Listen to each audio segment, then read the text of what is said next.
Michael, welcome to Lead to Close. Hey, Sanjan, thank you so much. Happy to join.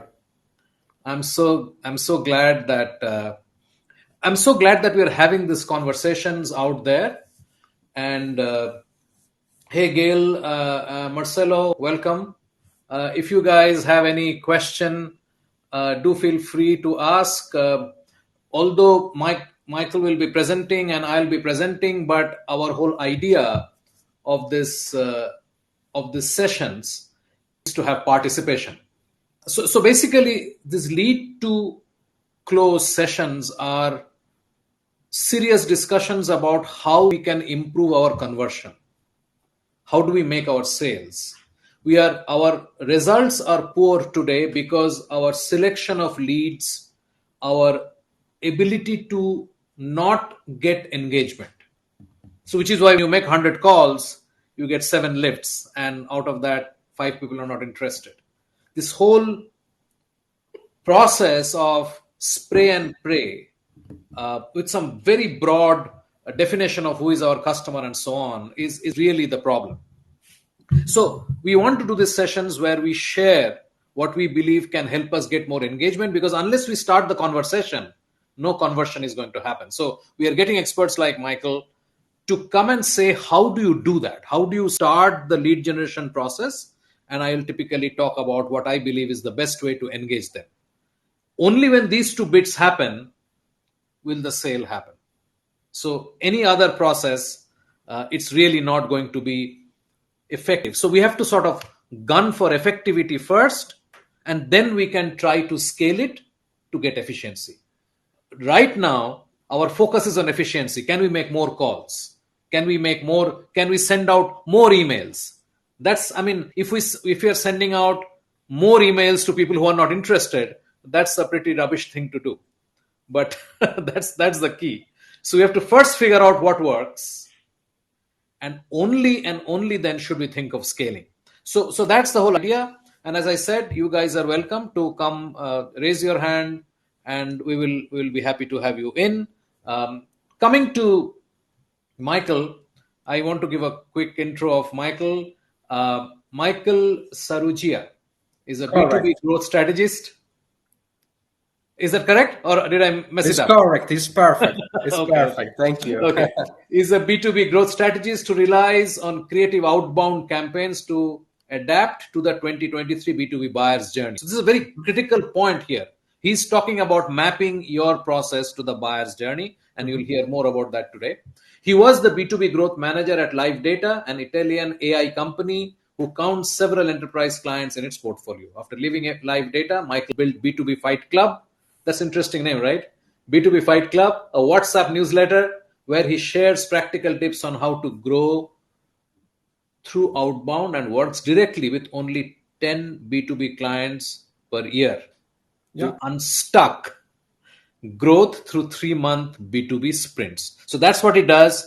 He does these 3-month B2B sprints. He works with 10 companies in a year to help them get into the growth motion. And I think he has a very interesting session ahead. Michael, welcome. Get onto the stage. Hey, thank you so much for the introduction. Yeah, it's correct. The perfect pronunciation of the surname, perfect intro. So thank you so much. Yes, I saw you're a bit skeptical about the just 10 B2B clients per year, but actually it's true. I actually only organized 10 B2B sprints for 10 B2B companies just all over the year, and just select the very, very few that I want to partner for long term. But just coming to my presentation today, I will talk about how to open B2B conversation, how to do an outbound B2B go-to-market, but not the classical go-to-market. We are all used to think about how to send more emails, how to book more meetings. Hey, do you want a meeting? Hey, do you want to have a quick Zoom with me? And this maybe can work if, of course, you are dealing with the percentage of the market that is already in the buyer cycle. So lead generation, direct response lead generation works only when there are 5%, only for the companies of the 5% of the market that are already in the buyer cycle. And what about the other 95%? So this is the reason why today I will talk about how to use outbound to create inbound. What does it mean? And how it really adapts to the way people buy software or high-ticket consultancy in 2023. So just a moment, I will share my screen with the presentation. I was talking about outbound that creates inbound. In particular, we will talk about three different kind of outbound strategy in order to create inbound. The first one is using outbound to generate the community. The second one is to use outbound to invite people inside your content in order to create a very long go-to-market and stay active on the top decision makers of your company. And thirdly, I will talk about how to use outbound in order to ask permission to actually share a lead magnet, and so the lead magnet actually generate inbound. So I was saying how to use outbound to build a B2B community. Communities in general are a very, very hot thing, especially in 2023. You see like very huge companies such as Outreach buying this is soccer, because of course a community is where decision maker actually live, get information, get thought leadership advice, and through community, of course, you can move the market in your direction to actually adapt your products for the community. But the real problem is how can I start a community, right? Especially at the beginning, if I don't have like a very, very huge budget for paid advertising, if I'm not an influencer with thousands, millions of followers, I can actually start a new community, a new movement that can compound year by year through outbound. Social messaging, cold email is actually a way to really create the first step, the first building blocks for your community. Eric of Clay, for example, built his technician to 1,000 members just on WhatsApp, just with outbound, and then of course just word of mouth. I create my little B2B Fight Club and my others through outbound, just LinkedIn, just emailing people on the B2B lead gen space, and just with cold DM like on LinkedIn and in Twitter. So you actually work. How can I reach them? What's like a template I can use? I will just give an introduction. I will just give you just an advice, a general advice to just put you in the right direction. But you have to think really, really hard about the problem of your industry and why a person, a very busy decision maker, should spend more time with your community. What are you offering to him that he really want to join? Just look at the message. Hey, name. So you're part of LinkedIn event name. Just use a touch point in order to share a common thing. I'm not a stranger. I'm sharing a common element. Just wondering if it makes sense to join community name so that you can join other agency owners and partner with them through warm intros. Can I share the invite with you? So in this way, you see / permission. You ask permission to share the invite link. You ask permission to, hey, I make you a favor. I built an online space with other agency owners like you who want to hang out, and maybe you can really create partnership and have business. Would you want to join the community? How can you say no to this? So how can you create such an irresistible offer to join the community, such as a person is constricted to actually join? This is what is working, and this is what can work at scale if you really nail down the message and really what make the decision maker tick in order to enter in your community. So this is just the first one. Just go back outbound to build a B2B community, at least at the beginning of the B2B community. It worked with to reach influencer, it work with reaching partnership, it work in reaching other community owner in order, of course, to create strategic partnership and really create the community. From the user to the partnerships. Second thing we'll talk about today, outbound to send lead magnets and actually create inbound. You see, there are a lot of industries, such as when you try to just raise funds when you try to convince a limited partner in order to give you money. And there are a lot of direct communication in which using outbound would seem a bit too spammy. I can't just reach out to investors saying, "Hey, do you want to invest in my company? Hey, do you have money for my venture? Hey, do you want whatever other thing that is quite too spammy actually to share with outbound." So we can do the opposite. Why don't we use outbound to create such a powerful lead magnet that creates inbound? That can work again with investor, with LPs, with whatever, even with lead generation. Instead of sending something like, "Hey, do you want a meeting?" you share such a huge piece of content that really make people think, "Oh, I can't lose them. I have to read what's going on." So how do you ask permission to send something, to send a content, and store the content, create inbound to actually generate a meeting? Just a simple script. A name, I'm reaching out because I see you're running a marketing agency based in a specific region. I put together a document with 500 region e-commerces actively hiring for marketing positions. Great opportunity to convince outsourcing instead of hiring. We usually help agencies grow and wonder if it makes sense sharing the list so that you can reach out. So you're really making them a favor. So I'm sending you, I really make my homework at home, just creating a list of e-commerces with a very, very high probability that can work with you. I'm sending the list so that you can outreach in a very, very easy way.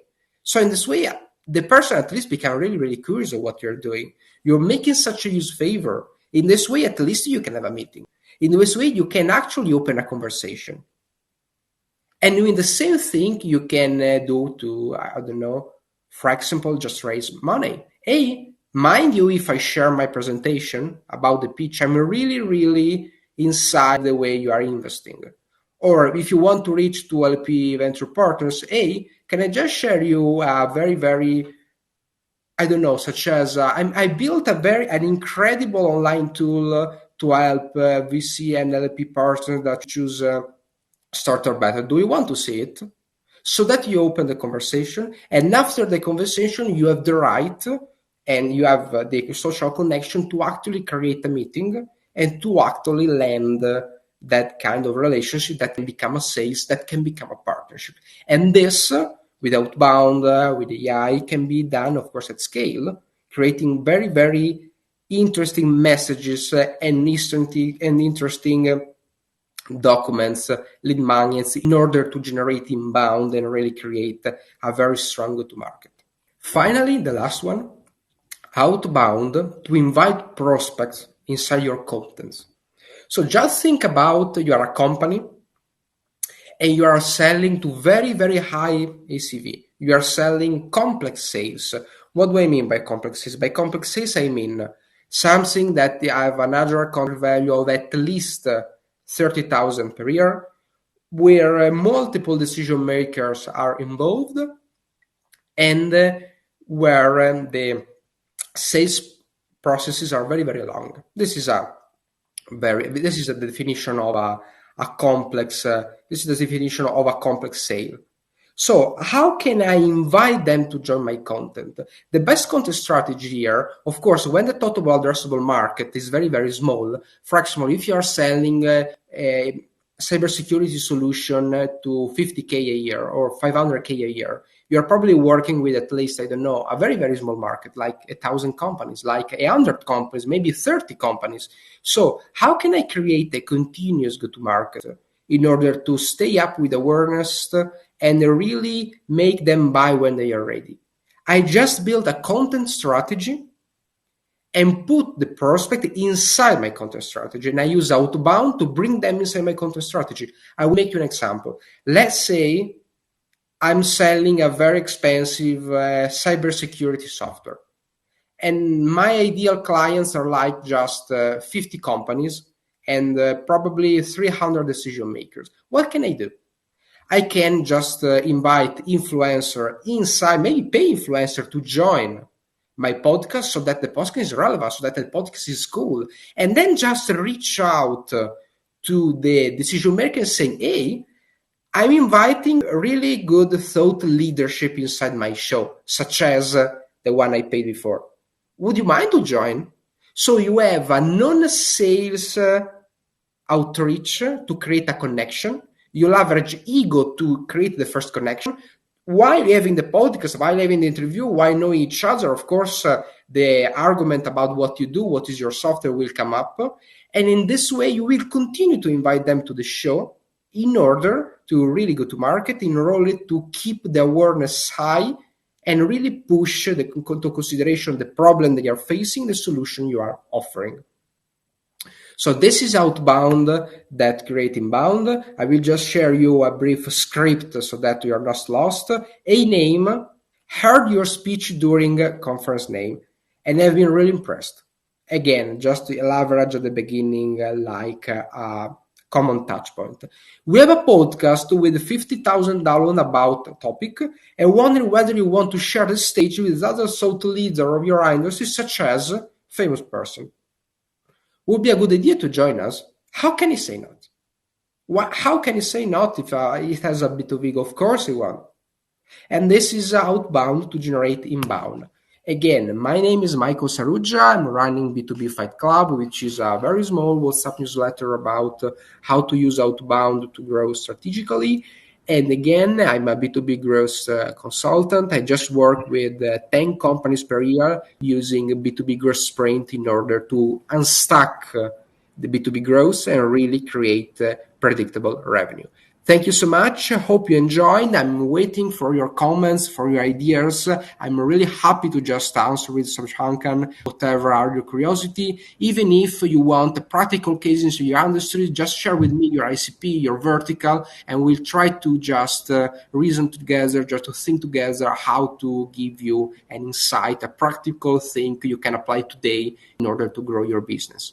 So thank you so much, and please really reach out to the conversation. Great. Thank you. Thank you, Michael. That was a great session. Thank Very you. insightful.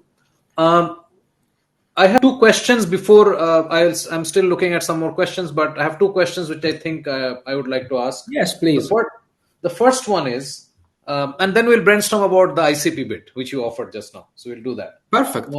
So the first question is, see, there is this whole discussion that you see on LinkedIn today that with the use of bots and with the use of lot of this outreach technologies that are out there, LinkedIn is becoming like your inbox. It's like full of spam. People who do not want to, I mean, although you are advocating that you lead with value, that's your proposition. Yeah. That first lead with value. But most people are not leading with value. They're just trying to connect, and post connection, there is a pitch, the slap of pitch.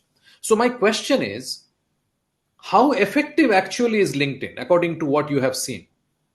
Yeah, I think it really depends from two things. So first of all, there are ICPs and the industry that are really crowded. Think about B2B SaaS or the company that are raising money. Everybody's prospecting on them. So you can't really just slap your pitch and say, hey, I'm doing this. This won't work. It's very difficult unless you have a very special offer. It won't work. So this is the first thing, how your niche is crowded. Because maybe if you reach out to, I don't know, just pharmaceutical ICP or whatever, they are not that bombarded by messaging maybe. So for them it's like normal. Okay, so this is the first thing. Secondly,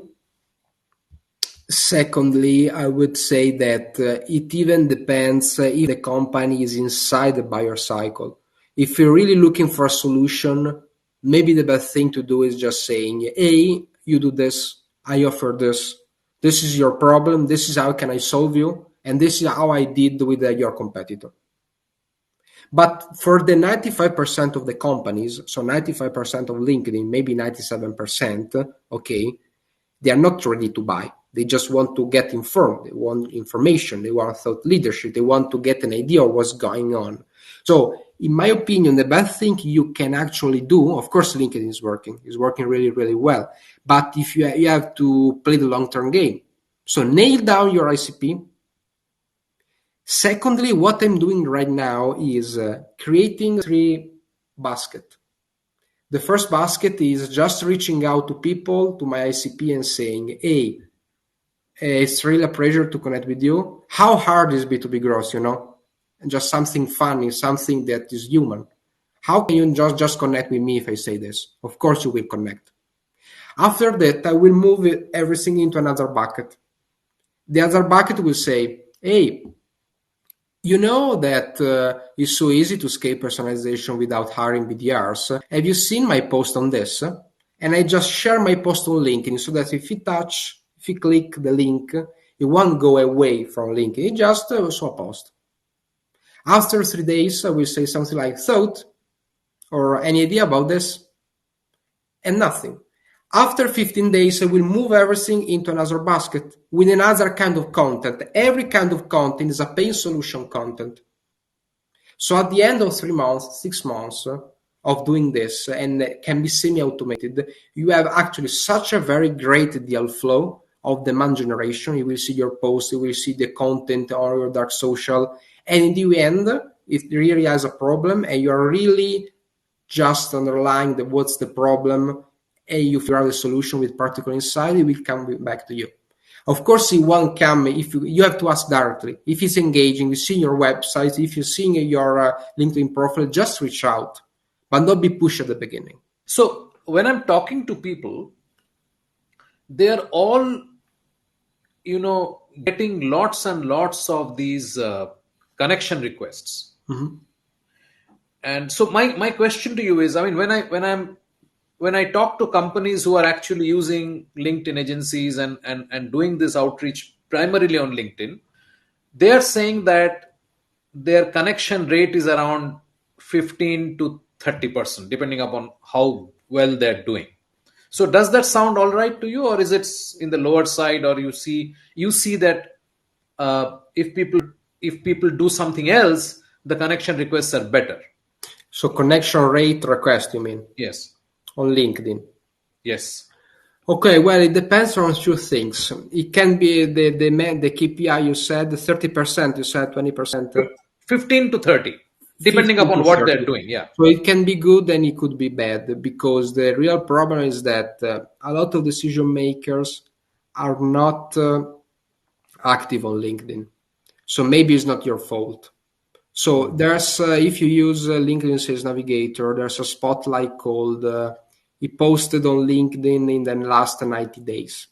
If you put the spotlight and you only outreach to those people, okay, 15 to 30 is bad. You can actually achieve 50, 70, 75, whatever. But you have to remember that people must be active in this way. So it could be quite good if are normal people. It could be quite bad if are active people. So if you have the privilege, because maybe there are some industries in which are not that active, but if you have you have maybe a good large total addressable market, and if you have the privilege, are active, for sure use that kind of spotlight on Sys Navigator, reach out to them, first create a connection, and then actually try to generate demand. Okay, so the next point that you mentioned, which is I think is a very vital point, and I think that will become a big thing. So according to me, after product-led growth, community-led growth will be the next big thing. And you mentioned about community. So and you are developing a community. How difficult is it? I mean, today to build a community for a product. So if you're doing it as an independent exercise, I mean, people talk about Pavilion, people talk about Rev Genius. We all talk about that, right? Or Hype Cycle of Justin Michael. So these are not product linked. As long as Sales Hacker was an independent community, it was different. Once outreach took them over, the texture of it has changed, right? So and you can also see when companies like Drift, they have an insider community. So there is a definite difference between a community which is completely owned and run by a company and a community which is run independently, right? So where do you see are the challenges in this? Yeah, for sure. I think they are maybe both broken. I will explain. So community, for the sake of doing community, 99% of them are broke. They are not making money, okay? Because it's so hard actually to monetize a media company. I don't know, B2B Grows Podcast is like a media company. It's very hard to monetize if they don't have like an agency. On the other hand, if you're a product, and of course, the management has some sales KPI in order to use them. But a community is another thing. You can't use a sales KPI inside the community, especially in the first year. It's a very, very long-term game, community. It takes a lot. It compound, okay? Maybe the first year is like 200 people. The second year is 3,000. The third year is 5,000. The 5 year is like 30,000. 30,000 for a lot of people is all the total addressable market. So they're both broken. What I've seen working quite good is unbranded community. Okay, if you are like a founder who raised a lot of money or is yet quite stable in terms of revenue, I don't know, if you are Series I, you raised, I don't know, 20 million, or you are making like 5 million, 10 million, and you really understood what's going on your market, but you have to understand this. Okay, first, this is why I'm starting always with your sprint. First, we do growth sprint, we iterate through ICP, message, pains, and we actually understand what's the vertical, what's the ICP, and what's the message that really tick in the mind of the decision maker. When you understand message fit, you start the community. But it's a very long-term game. And I will suggest I'm not an expert in community, but I will suggest to start an unbranded community. So I'm just a product person, I'm just a product company. I start an unbranded community, and step by step, just join the show. So the last question that is here, and I would like to ask is about defining ICP, right? So when you have an existing company with a few hundred customers, you can look at some data in terms of who are the most engaged customers, who are not churning, who are consistently paying and using your Yeah. product. So at that point, creating a viable ICP again after whom you can go is possible. What happens when the companies are absolutely new? So there is a hypothesis, like any new product has a hypothesis that, oh, I'm directing my I'm working for sales side, or I'm working on procurement, or I'm working on development, or whatever, right? So there is a hypothesis but nothing much more. How do you actually go after defining it when it's very early? Yeah, it makes sense. So basically, if you're entering in a new market, if you want to validate your value proposition, which is, I think, a matter of a lot of different companies, whether you are like a founder who raise funds, so you have money, but you don't understand your market yet, or whether you are like a corporate who want to enter a new market, launch a new software, launch a new little company, just go inside and you internationalize and open to Italy, Spain, UK, whatever. So how do you actually do this? So this is the reason why I actually created the growth sprints, because what I see it working quite well is that, of course, founders have to do a lot of different things. They are not like very, very expert in growth or very, very expert in product. They are just jack of all trades. They do a lot of things, maybe one quite good. Okay. And the problem is when going to market, you have not like a lot of discipline in testing the message, because it does not only require discipline. It's really difficult to have a process to test it because it's difficult. Growth is becoming difficult. LinkedIn is difficult. It's a channel per se. Cold email is a channel per se. Require just one expert for cold email. Require just one expert for LinkedIn. Just one expert for LinkedIn ads. It's getting very, very difficult. The SDR role, the business developer, the first hire when they want to figure out the market, is a completely broke role. Isn't working. It does not have neither just 1% of the skill needed to actually do a go-to-market in this way. So how to actually do that? What I found is that for example, in the last year, when I just went out from my company, I took my growth competencies and I created such a framework. So my framework is this: is at the beginning, especially cold email and demand generation on LinkedIn. So I just take 600 leads, 600 leads, and 600 leads, three ICP. I define three ICP. For every ICP, I define three different messages, pain solution messages. And I start iterating to them. I start with the first ICP, first message, second ICP, first message, third ICP, first message. Then I start with the second message, first ICP, second message. In this way, I can really iterate in a very disciplined, data-driven way.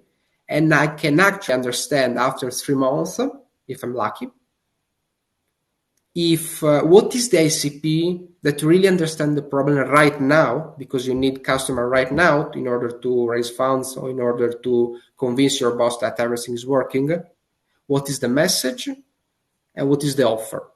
And in this way, this is the stepping stone of the go-to market. You start with the what is working. After this, you understand the market, you understand the pains, you can start with demand generation, you do branding, you do podcast, you do whatever else. But first you figure out how to enter. After that, you try to scale. Right. Michael, thank you very much. This was a great session. I Thank you. appreciate your time, and I'm sure there'll be people who will reach out to us later, because this will all be available and it'll be on our website, it'll be on Sure. LinkedIn, we'll continue to promote that. People will come back with more questions, and I'm sure we will reach out to you and ask you for more answers and inputs. But Awesome. this was great, and I think people had a good time. A quick shout out to Sharon and Gail who are here. Do you guys want to come on? If you have any questions, please feel free to ask. Quick introduction about myself. I believe I am a value transaction enthusiast. I think that if there is a sales transaction is a two-way transaction. Value has to be exchanged both sides. It's not only the buyer getting value, although the buyer's outcome is the goal, but then the sales team also has an outcome requirement, and that's not only money. It is not only the order, it is continued association, it is continued working, it is referrals from the existing customer. So the sales team has to get a lot of things out of a particular engagement. So the idea is that we have to think of every transaction as a value transaction. It's sort of a fancy way of saying that I believe that a sale is a two-way process, and any discussion that does not bring in the buyer is likely to fail or give very low returns. I'm also the founder of PitchLink. PitchLink is a buyer apathy to engagement antidote. Buyers don't want to engage.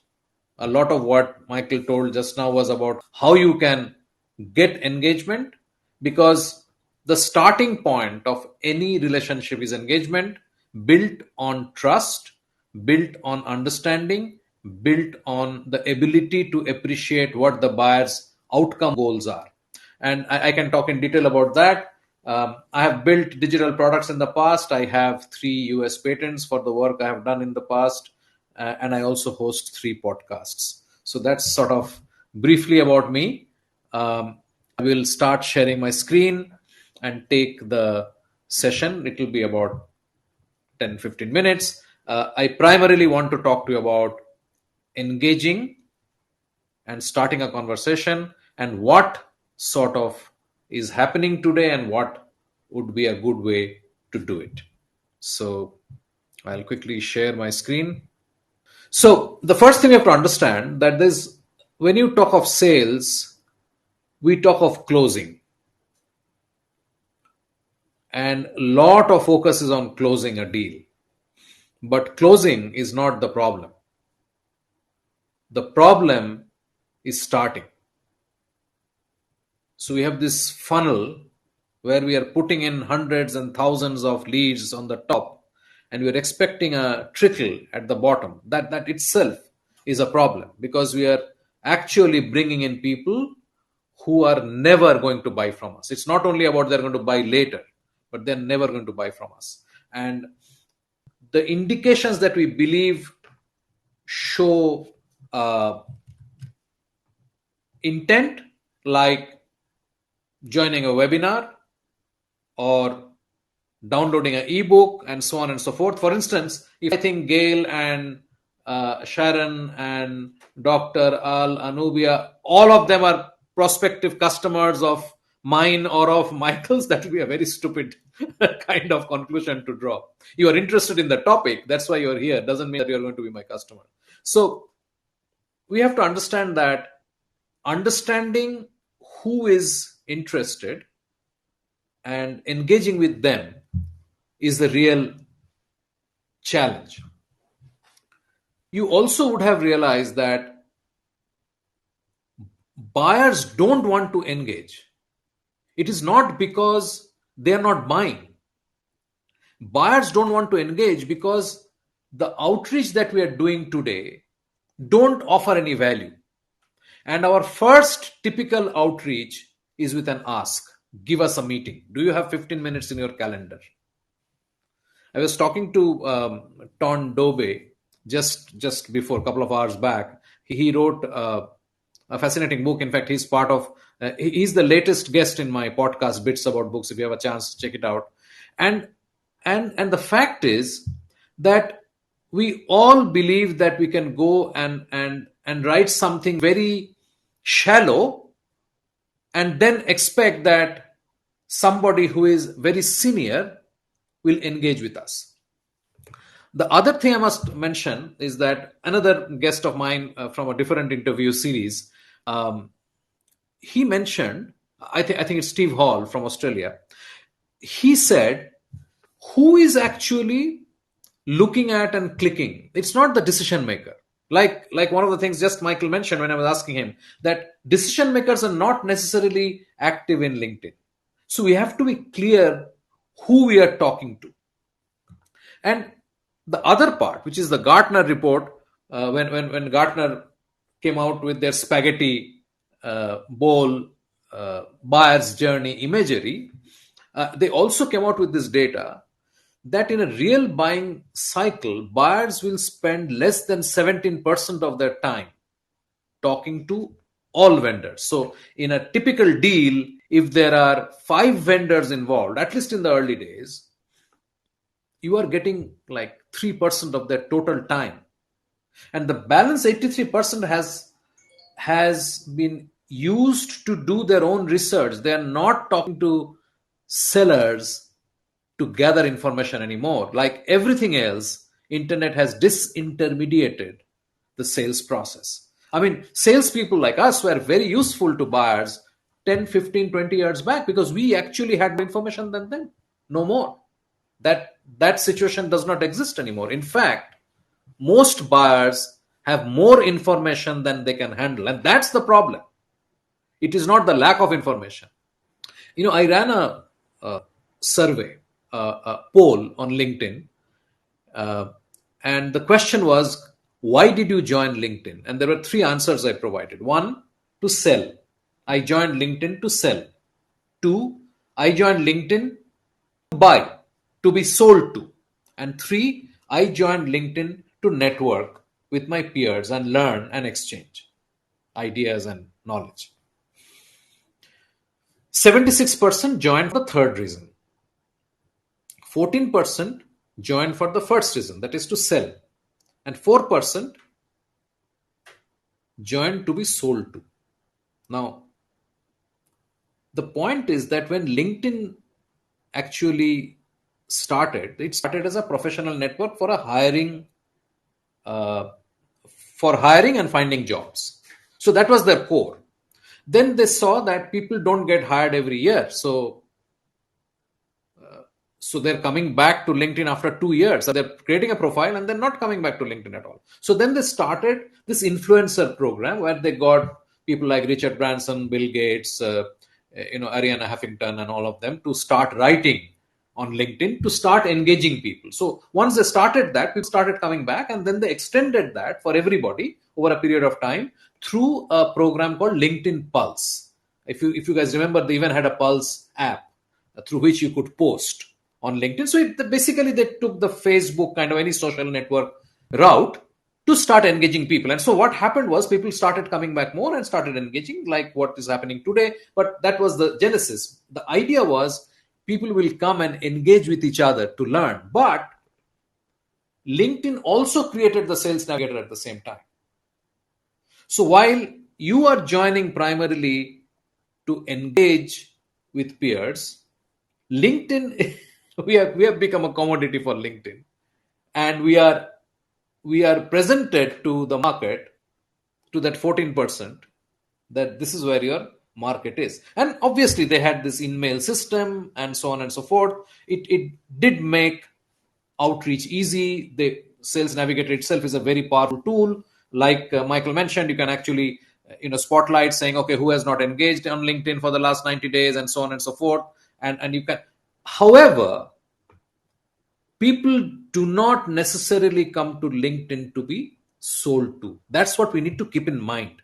And how we separate that out is critical. Because people, when I say people, I'm talking of buyers, or us for that matter, we do things at different places with different mindsets. That is why we have a place where we go and watch TV. That's why we have a kitchen where we cook. That's why we have a library where we study, or we have a work desk where we go and work. We do not mix things up. When we go to a mall, we are expecting to look at stuff and to buy. We do not necessarily expect to buy things when we go to a hospital and so on. The point I'm trying to make is it's important to understand that people, when they do not respond, it is not a problem. They are not ready. And that's what you see in the results we get. To just conclude this part of the presentation, it is important to give the buyer a safe place to engage, where connecting doesn't mean that I'll be bombarded with a series of messages through a bot. We all do that. But that's not when somebody connects. When I connect with Michael, or I connect with Gail or Sharon, the objective is that, okay, he looks like a guy doing some stuff. It's interesting. He has some point of view. It'll be nice to engage and exchange some views. But if instead I slap on a pitch, which is what 80% of the people do. I mean, what Michael presented today is a very rare phenomena, like it or not. 20% only will do that and pursue, because, as he said, it's a long-term game. You have to build your profile, build trust, build value, give value, and then only we can take it to ask. So we are talking of providing a safe haven and offering a way to engage with you without the pressure of social engagement. So we are talking of a 3S square framework to make buying easy. Before I even get into this framework, the way it will work is that, like Michael said, you first provide value. For instance, if I figure that I can provide a insight which will be of value, I must first provide that and say, hey, Michael, I just looked at what you are doing at B2B Fight Club. I found this data, or I have this idea which I want to share with you. Whenever you have time, take a look at it. I have no ask. Take a look at it. If you have some questions, talk to me. I'll be happy to engage. But that's it. So I put the entire control of that engagement with Michael. And Michael then looks at what I've sent when he's ready. And if he feels that there's some value, he starts asking, hey, Shubhanjani, it's interesting. Okay, but what do you think about that? So it goes into exchange mode first. That actually helps a deep discovery. I may be able to figure out through that conversation that there is truly a need which I originally anticipated and I engaged with him. Truly, that need exists. And then I can say, hey, looks like you are struggling with X. And you know what? I have something which might help. Would you like to take a look at it? So explore whether Michael would be interested in looking at something, whether he's ready. Or he may say, yeah, I know I have the problem, but it's not my biggest problem. I have something else which I need to tackle. But it would not happen till the engagement happens. Buyers are ready to buy, they are not ready to engage. Our job is to make it easy without any social obligation, without thinking that, okay, I'll bump into Shubhanjan and he will pitch me again.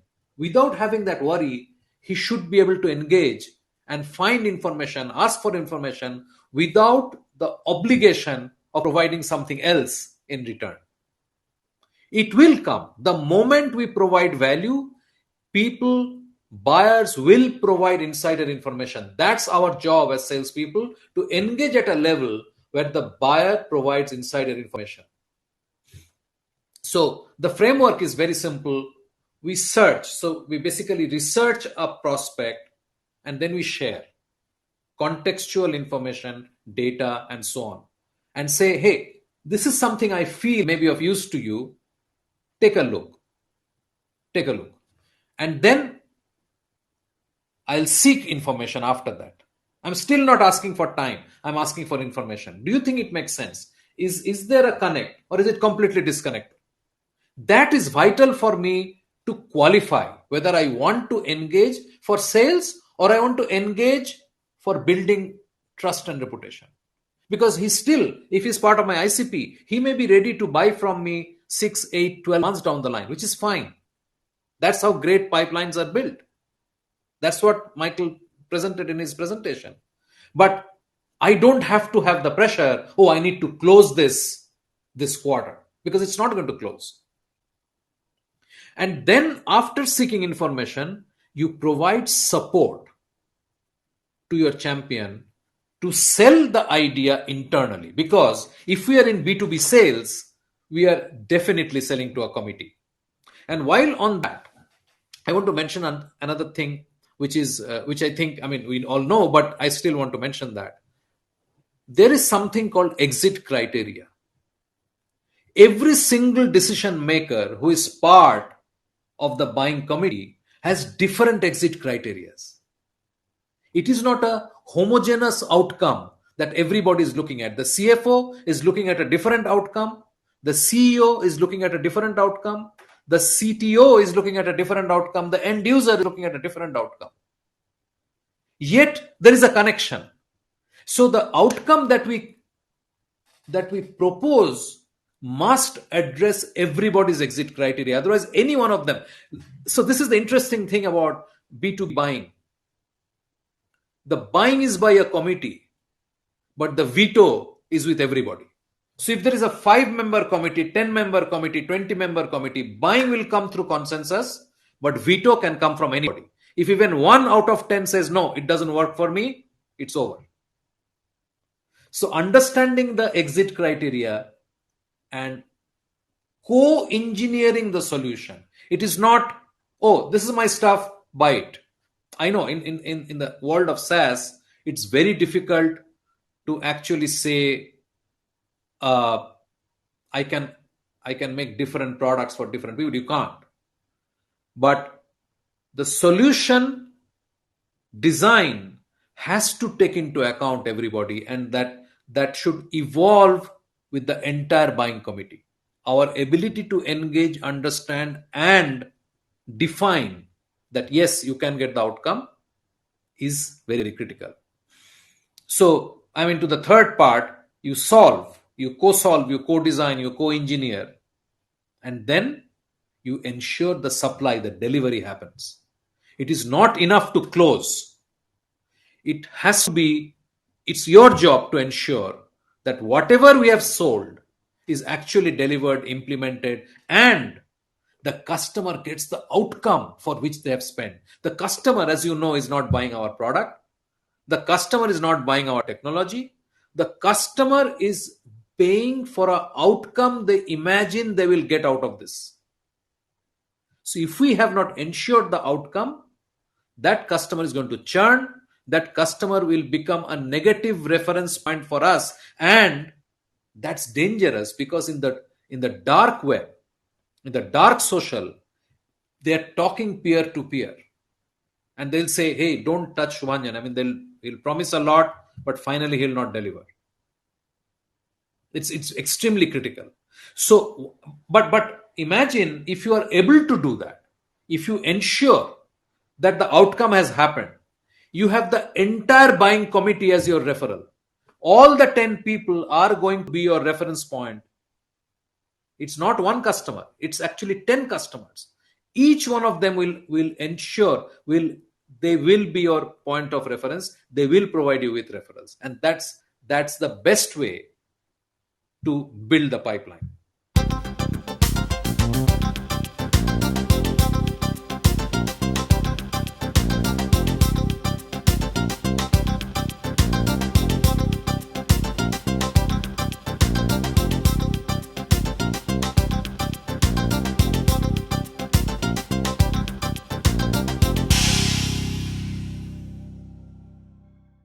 We are through with our session. I hope it was useful. Any questions, I'm happy to take. And Michael, if you have some thoughts, please do share. I have few questions about what you talked about. So first of all, you said like with PitchLink. So let's say I am a salesman, I'm a BDR, whatever. I want to reach out to my ICP. I want to reach out to my target, and I say, hey. I saw you do this, and this. Maybe you have this problem. You know that I have a guy, I know some material that can explain you how to overcome this problem, because I did the same with your competitor. And I just leave pitch link, just a link about the material. So in this way, of course, we are targeting like the 95% of the market who's not ready to buy, who want a reply to a direct response outreach. And so actually the prospects say, okay, just please send me the link. You share the pitch link, you share the link. The prospect enter in this kind of cloud environment is actually trying to engage. So inside the environment, you have presentations, you have video, you have every kind of audio, every kind of media. But then what there's like a live chat, the prospect can, I don't know, like if you are, I don't know, in whatever kind of graphic environment, you just touch inside, I don't know, there's a presentation, I have a problem here, I don't understand, I just leave a comment here so that the salesman can just reply, and in this way can you develop a conversation? Yeah, absolutely. I mean, by the way, I was not talking about pitchling per se. I really believe that the sharing, the search and share, the support, and the supply and solution. So that people can do in multiple ways. I mean, pitchling is not the only way. Possibly you can share through Google Drive or Dropbox or DocSend. You can use multiple tools to do that. You can obviously use pitchling. Pitchling is built for that, and it does all of that seamlessly. Coming to your question, pitchling, you not only can start a conversation. The conversation is audio, video, text.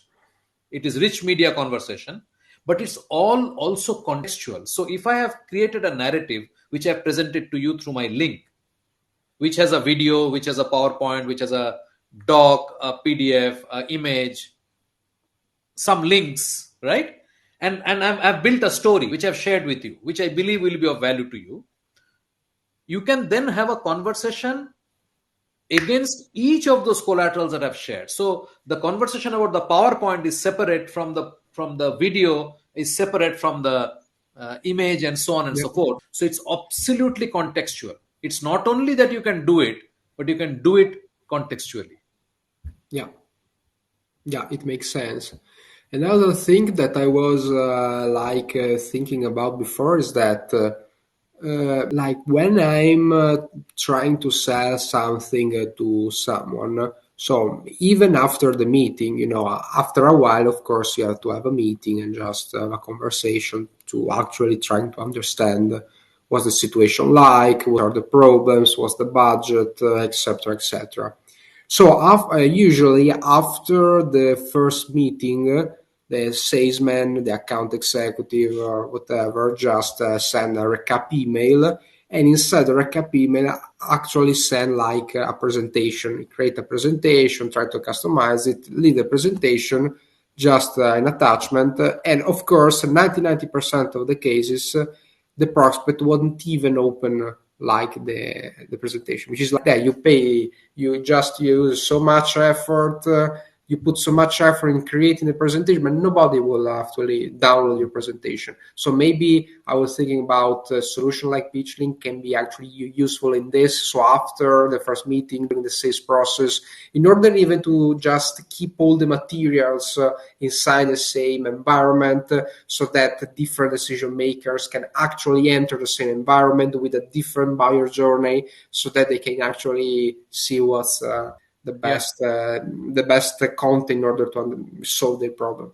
absolutely. So that multiple things that happens when you are sharing collaterals on the mail, the onus, even if you're sharing it on Google Drive or Dropbox, the onus is on the buyer to now download them or add them to their own G Drive or Dropbox and then share it internally with their own team, which means multiple people have to manage the collaterals that you are giving. That's the first problem. So you have to download, you need Yeah, permission, exactly. right? And even if you're doing docsend and forwarding and all that, it still have to be managed. In this case, it all resides on the link, and as a buyer, you can invite 20 people, and all of them can see that without downloading. So, which also means that I can literally put a 500 GB movie as a part of my presentation, and it will all stream from the cloud, but nobody has to go anywhere. Yeah, Nobody has to download it and manage it, right? yeah, it makes sense. The other thing is that lot of times having multiple people to look at the same thing is a problem. So you may, I suppose you are my champion and I have shared some material with you. For you to ensure that you have to share it with five different people is always a challenge. Internal, networks Yeah, don't work. Large companies have lot of restrictions of external material. All of that is gone completely. So all you do is invite them. They come, they see the same thing, exactly same thing. That's number one. Number two, big plus. You are sharing seven different collaterals. I'm sharing seven different collaterals with you. I've given two YouTube links. I have given some spreadsheet. I've given whatever. I've shared with you. Now, how do I ensure? I want you to look at it in a particular sequence. Otherwise, it will not make sense to you, or I have to repeat material into each of those sets of things, right? yeah, In this case, in pitchlink kind of interface, they're literally numbered 1, 2, 3, 4, 5, 6. It's no brainer. You look at it, this is how I have to look at it. yeah, Okay. So that pressure of understanding, or do I look at this, do I look at that? And in case of this pitchlink kind of interface, even if you skip, say you look at 1 and 2 and then you go to 6, you know that you have not looked at 3, 4, and 5. So if 6 is not making sense, you know you need to go back. And all these things become seamless. There is no onus on the salesperson, and the buyer does it when he's ready. The other thing is that a lot of times when we set up meetings, suppose I have to set up a meeting with you and you agree to a meeting, this meeting might be set 3 weeks, 4 weeks down the line. Nobody's meeting you today, right? In that scenario, there is no way to predict what will be your situation 4 weeks hmm, down the line or 2 weeks down the line.